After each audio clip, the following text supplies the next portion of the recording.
Today we are going to remove the brain from this Specialized Epic, and I'm actually going to have Dave do it today.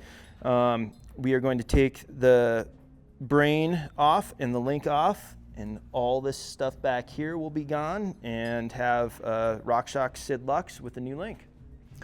All right, so we're going to start by getting the rear wheel off the bike here. Now we've got, depending on the version you have, there's going to be some different mounting clamps for your hose. We got one here, you got one here. On the other generation, there's going to be two different versions here that are going to sit on the frame. And then you also have on this one right here. And then your yoke will bolt into the rear seat stay here. So there's two different bolts here. You got your inner two bolts, and then you've got your outer two bolts. And then you've got obviously your front shock mount bolt here on the front of the shock.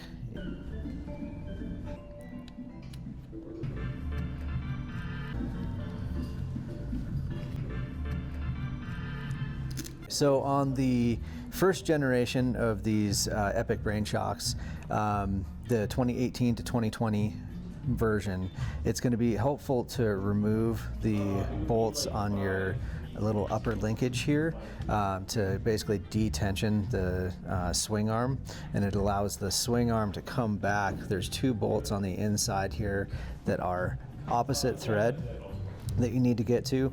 On this particular version, the 2021 to 2023, you should be able to access these inner bolts here. It's pretty close to the seat tube, but you should be able to access it without removing these bolts here, so it will make that a little bit easier.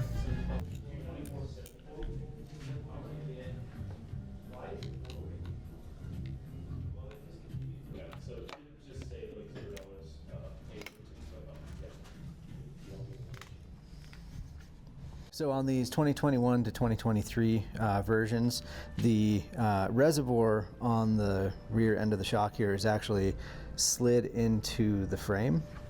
So to be able to get everything out, you do have to remove the caliper from the frame here. Once you get that off, you'll be able to slide the reservoir out of the frame and then get everything through the swing arm.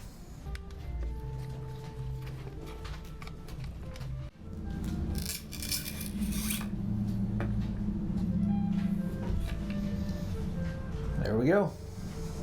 Now that we got the shock off the bike, we've got your new shock here. The new link is going to come with three different parts, actually four technically. It's going to come with a new DU bushing here, a new internal pin that you'll press into that DU bushing, and then the link and the mounting bolt. Next thing you're going to need to do is you're going to need to push these little pins right out of here, and these little bushings on either side of the old brain yoke. Those are going to push in and mount into the new yoke that you're going to mount onto the bike.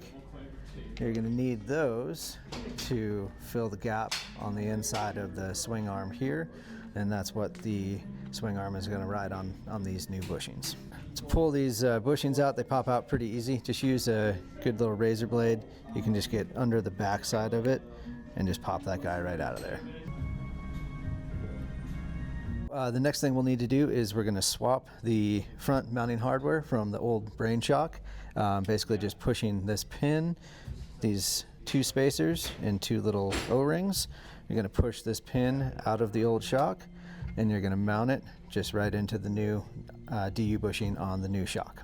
Like an SKF on one side, and so there's this thing where they put in SKFs, and this thing just drops nicely.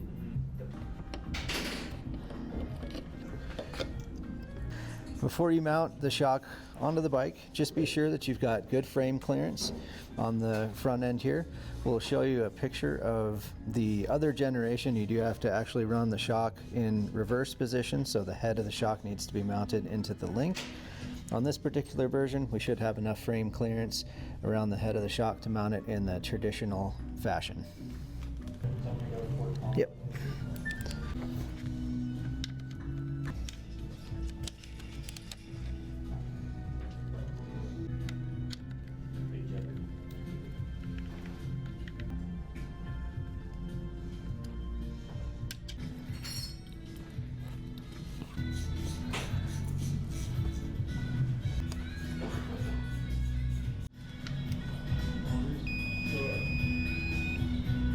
Be sure when you're torquing all of your bolts to use the torque wrench to get proper torque. Those are tight. Everything's good. So I'll get the wheel back on. I'm going to depressurize the shock, cycle everything all the way through to make sure that we have proper frame clearance on anything. Anytime you mount a new shock onto the bike, you want to make sure to get that frame clearance checked just to make sure nothing's going to hit.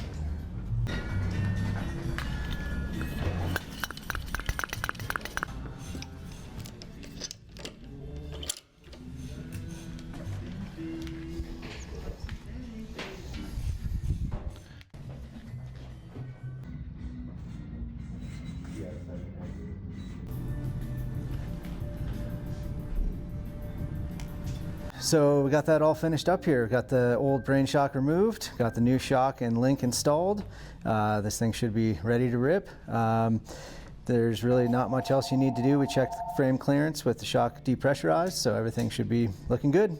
If you want to get one of these ordered up, we have options for this generation, the 2021 to 2023 Epic. We also have options available for the 2018 to the 2020 Epic as well.